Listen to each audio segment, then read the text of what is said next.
Hola, buenas tardes, ¿qué tal? Buen domingo, una vez más con ustedes, con un poco más de fresco, por cierto.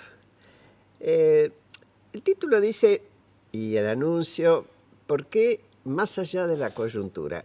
Y es cierto, uno debería hablar más allá de la coyuntura porque creo que la Argentina, y esto vamos a hablarlo con nuestros invitados, está atrasando en cuanto a la mirada a cómo está cambiando el mundo. Si bien es cierto que nada está claro en ningún lado, lo que sí aparece como evidente es que esa vida que nosotros conocimos y algunos añoran, yo ya ni quiero pensar de cuánto tiempo, va a ser otra. Y los jóvenes lo perciben, utilizan otras herramientas para encararlo, a veces con éxito, a veces sin ello. Sin embargo, hoy nosotros todavía estamos hablando de la coyuntura. Mal que nos pese. Y para ayudarnos están Gustavo Marangoni, ya lo conocen, es licenciado en Ciencias Políticas, egresado de la Universidad de El Salvador y máster en Relaciones Internacionales en Flaxo. Es destacado dirigente del peronismo, presidió el Banco Provincia y actualmente dirige la consultora M&R Asociados. Y el otro que está también es conocido por ustedes es Facundo Suárez Lastra, que es abogado, egresado de la Universidad de Buenos Aires. Uy, casi te digo histórico, dirigente del radicalismo, no tan histórico. Yo que me siento tan joven. Dirigente del radicalismo, fue legislador e intendente de la ciudad de Buenos Aires. En la actualidad, secretario ejecutivo de la Comisión Consultiva del Área Metropolitana de Buenos Aires. Buenas tardes, gracias por estar conmigo. Gracias por la invitación. Y Igualmente, nos gracias. acompaña, como siempre, Claudio Acevedo en la parte técnica. Vamos con el primero. Pablo, que hace varios papeles. Por lo Ahora pronto me es meto mi productor. locutor. Productor, claro. Claro, trabaja conmigo en la charla, pero además va a ser un chiquitín de locutor. Dale, Pablo, y así Renovamos vamos. votos con Tenaris, así que le agradecemos que brinda servicios para la industria energética mundial, invirtiendo en el desarrollo de la Argentina, su industria y su gente, Tenaris. Bueno, si usted quiere escribirnos, escribe a porqueprograma@gmail.com. ¿Quién empieza? ¿O con la coyuntura o con el mundo? No, vamos. Bueno, la verdad que me parece más apropiado una introducción del mundo. Yo creo que en realidad para que todos podamos esbozar una política en la Argentina tenemos que leer bien el mundo. Creo que siempre ha sido así. Por una cuestión obvia, digamos. En general, el mundo influye más sobre nosotros que nosotros sobre el mundo. Y me parece que aceptarlo no... Aunque pensemos lo contrario. Aunque pensemos lo contrario, por supuesto que después de haber inventado la virome, el dulce de leche, el colectivo, Messi, Maradona y todas esas cosas, no nos quitan mérito, pero la verdad... No me dejes a la reina y al papa. A la reina, al papa, por supuesto, todo. Somos tantas las contribuciones que hemos hecho, pero lo cierto es que el mundo, como vos señalaste, está, si se quiere, en una suerte de retracción en algunos aspectos de cuestiones de la globalización. Creo que el mundo tiene sus sístoles y sus diástoles, digamos. Hay momentos donde la globalización avanza y hay momentos donde retrocede, hay momentos donde vemos que lo otro es una oportunidad y hay otras circunstancias donde parece que es más una amenaza. No lo digo para nosotros, personas puntuales, pero sí para los países. Claro, de eso hablamos. Y me parece entonces que esto obliga a ver a qué tipo de mundo nos queremos integrar. Generalmente venimos escuchando en los últimos años, hay que integrarnos al mundo, no podemos quedar aislados del mundo, pero la pregunta es, ¿a qué mundo? Bueno, creo que es un mundo diferente, es un mundo donde cuesta mucho para ir a lo concreto, abrir mercados. Vos fíjate que hasta hace poco, digamos, con otro presidente de los Estados Unidos, parecía que se nos abría el mercado de jugo de limón, que teníamos la oportunidad de poder exportar ahora carnes con hueso a los Estados Unidos. Sin embargo, viene una nueva administración y dice, señores, esto, dentro de un fenómeno más global, lo vamos a conversar. Los europeos se están debatiendo entre el Brexit famoso de Gran Bretaña que está instrumentándose y la posibilidad de que Francia... Vamos a ser optimistas, por lo menos voy a hablar en términos muy subjetivos. Supongamos que no gane Le Pen. Ahí estoy hablando desde mi deseo. Yo también, pero al margen de eso, aunque no gane, indudablemente sienta agenda. Claro. Porque si va a ir un balotaje y lo pierde, igual va a haber un 30, 35, 40% de la población francesa a la cual vas a tener que considerar al momento de diseñar política. Entonces digo, bueno, este es el mundo. Ahora, ¿qué ventajas tiene, qué oportunidades tiene para la Argentina? Alguna que estamos aprovechando y que después cuando hablemos a lo mejor más de economía vamos a tener que analizar si no la estamos sobreaprovechando. Me refiero al financiamiento. Claro. Es un mundo muy líquido, es un mundo que en lo financiero sí todavía está dulce para los países menos desarrollados, entre ellos para la Argentina, y eso, que es una oportunidad, también puede ser un riesgo. ¿Cómo lo ves Sí. vos, Facundo? Yo creo que efectivamente el mundo está cambiando y por suerte cambió la mirada de la Argentina de cómo se relaciona con el mundo. Yo creo que uno de los cambios interesantes que ha habido el último año es que yo tengo una mirada muy crítica de cómo se relacionaba el gobierno anterior con el mundo. Las opciones de inserción internacional del gobierno anterior me parece que fueron muy perjudiciales para la Argentina y que no tenían ninguna perspectiva de desarrollo. Las opciones centrales, digamos, cuáles eran los aliados principales, cómo se desarrollaban las relaciones con los países del mundo. Y ahora me parece que sí hay un cambio de impronta muy fuerte, se ve con la agenda de los presidentes, cuál era la agenda del gobierno anterior, quiénes son los presidentes que han venido, cuáles son los países que invitan a Argentina a recorrer el mundo, la recepción que tuvo por el gobierno de España el presidente de la Nación. Me parece que hay una apertura más interesante de la Argentina en el mundo y una mirada del mundo más desarrollado a este país que se porta mal, que no se entiende, que tenía todo para ser una gran nación, que se relacionó con el mundo de otra forma, que fue el quinto país del mundo por ingresos hace 100 años, 70 años. Es un país que vuelve a querer jugar en esta liga, en la liga de los países que son democráticos, que están desarrollados, que tienen una alternativa, que tienen una mirada internacional al mundo. Entonces, desde esa perspectiva yo creo que estamos muy adelante. Ahora, eso requiere mucho cuidado porque no solamente en nuestra relación con el mundo, sino en relación con nosotros mismos, porque lo que está pasando, el problema no es una crisis de la globalización como tal. La globalización es un dato de la realidad, digamos, difícilmente se vuelva a un mundo de economías cerradas y autosustentables. Yo creo que eso no se vuelve. Me parece que el problema más serio que tenemos es cómo responden las sociedades a las innovaciones productivas, cómo responden las sociedades a la nueva forma de producir bienes y servicios, y cómo reacomodan y cómo se acomodan para que el sufrimiento, los sectores sociales que no están capacitados para entrar en eso, puedan acomodarse.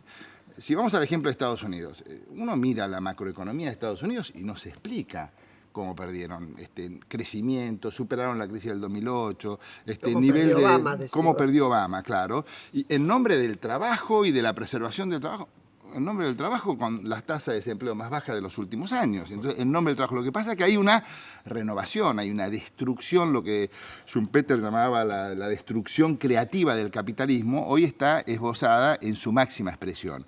Y a los que nos ocupamos de las cosas públicas nos tiene que ocupar cómo contenemos, cómo absorbemos, cómo reorientamos, cómo ayudamos a que ese proceso de innovación no genere estragos en el camino. Porque si no lo contemplamos, porque si no lo incorporamos, porque si no tenemos una mirada de inclusión a los que están en menos condiciones de adaptarse a ese cambio, ahí aparece el pasto del crecimiento de la derecha. Lo que eran los obreros que eran de izquierda en Europa hoy son de derecha. Los que le dan el triunfo a los fascistas son los sectores populares que fueron la fuente de supremacía de la izquierda. Entonces termino citándolo hablando de la izquierda y de Europa, a Gramsci, como siempre dicen para novedades los clásicos, cuando hablaba de que cuando hay un mundo que se apaga, algo que se agota y algo que no termina de nacer, en el medio está ese espacio para los fantasmas, para los diablos, para los temores, y me parece que al mundo y a nosotros también nos está pasando un poco eso. Yo agregaría a esta mirada de ustedes una cuestión que me parece que no se aleja de la realidad. Acá estamos hablando de alrededor de 30% de personas excluidas. Es decir, lo que llamaríamos en la pobreza y con pocas chances de inserción, aunque mañana cambiara la Argentina y fuera matriz de absorción de mano de obra, porque no está capacitado. Tengo la impresión muy dolorosa, ojalá me equivoque, de que el resto de los otros 2 tercios podrían muy bien, creen, vivir sin ese tercio. Más allá de que lo ocupan en servicios domésticos, más allá de que lo ocupan como jardinero, más allá de que todo esto, y creo que es también lo que pasó en Estados Unidos. Hay una clase media que tiene miedo, creo yo, de desaparecer, que se siente muy tocada, y que el tema de la pobreza es como un tema de discurso, pero no sé si le incumbe tanto.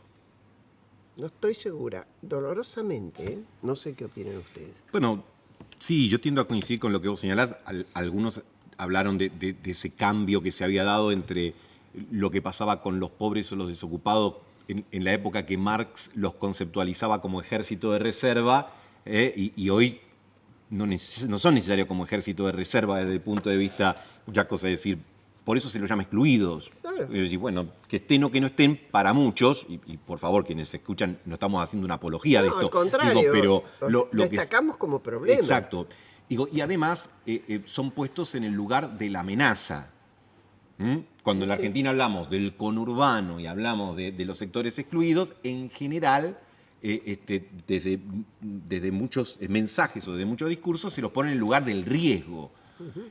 Se habla de inseguridad y se habla de los excluidos, de la inseguridad, etcétera, y se problematiza, a mi criterio, más con un espíritu de diagnóstico que con un espíritu de propuesta, porque es muy difícil saber qué hacer. Como decís vos, mañana la Argentina puede encontrar petróleo en González Catán y eso no resolvería probablemente el problema de un tercio, vamos a llamarlo así, de la población, que no pasa solamente en Argentina. En Estados Unidos también hay un tercio de excluidos, digamos.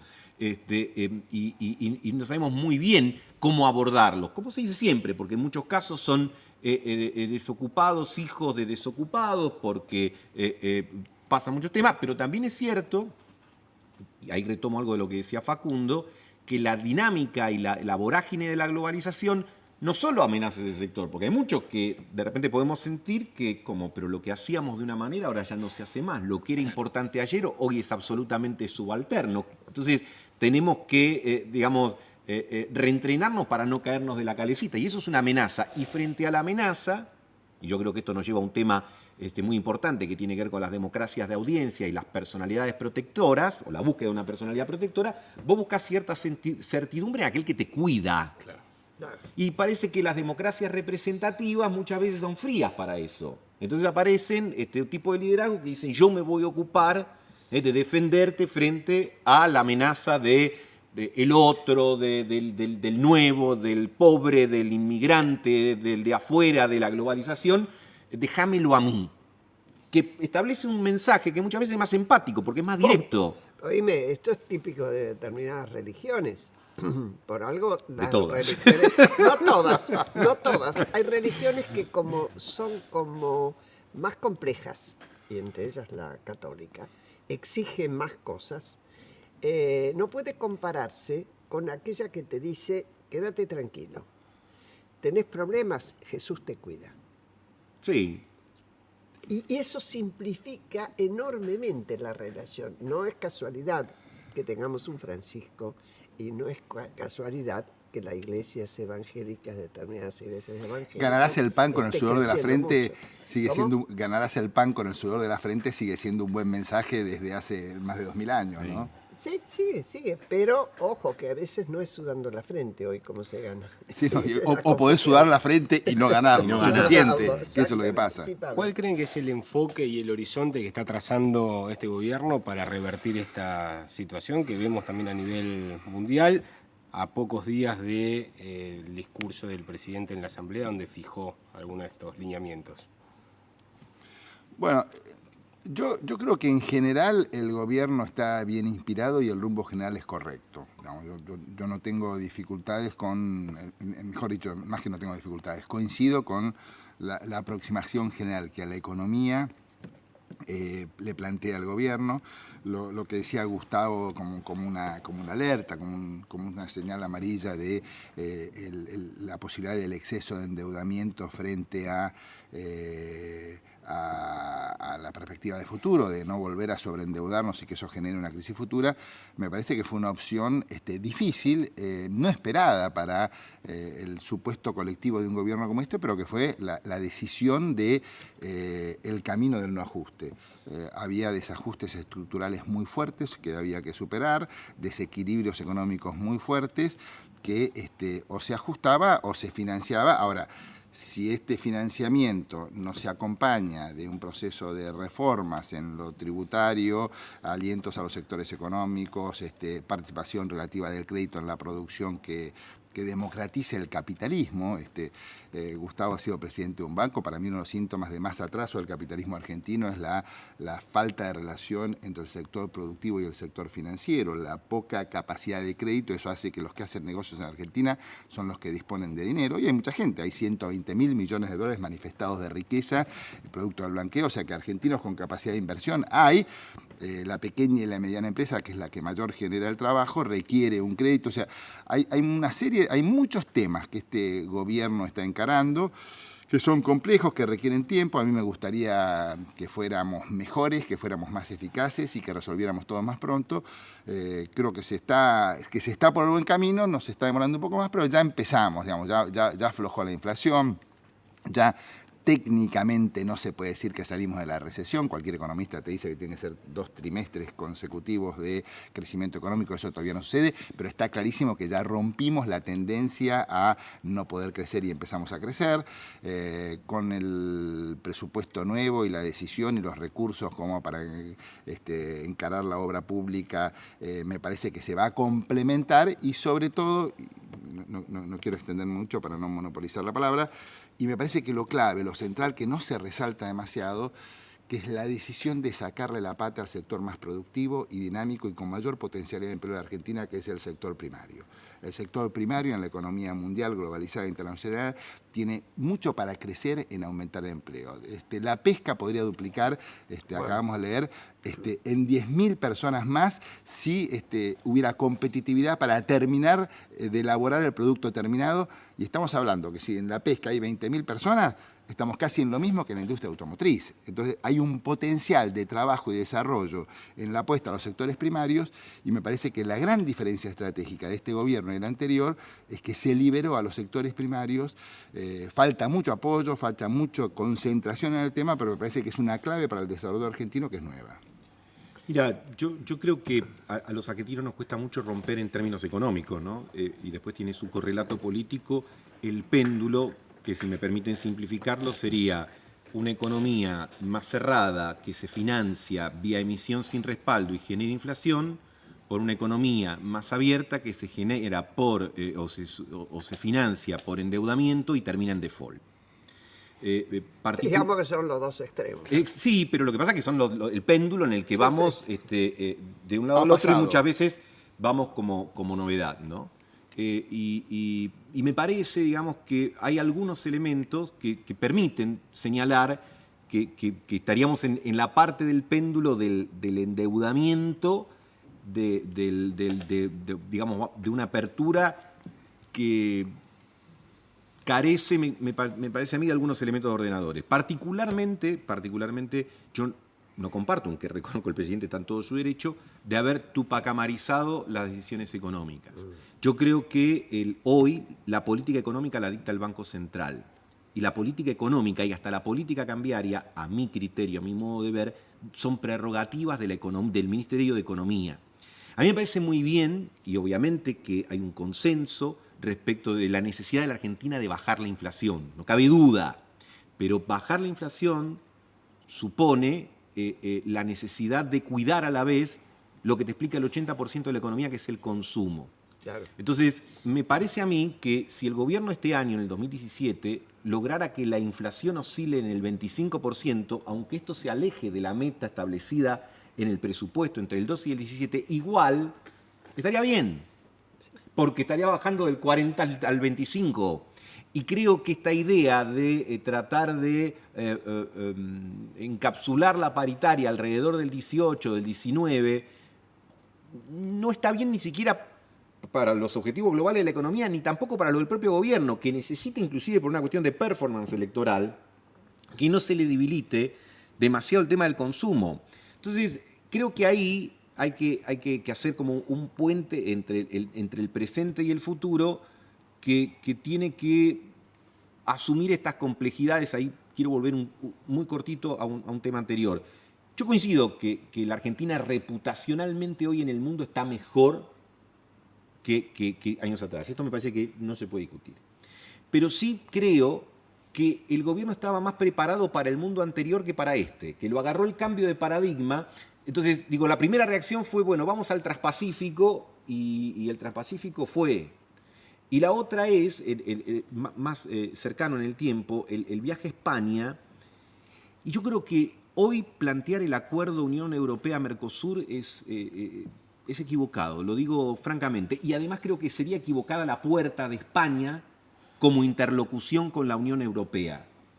Y creo que en esto no es que hay maldad, que se hace porque no, me parece que, como decimos siempre, ¿no? Y uno que estuvo del otro lado tiene que ser comprensivo, como dice Pablo Gerchunov en algún escrito, cuando mordés la manzana de la comprensión, sabés que las cosas no son tan fáciles, que se juega mejor desde la tribuna, que ¿no? La vemos toda, mirá cómo no se dieron cuenta de esto.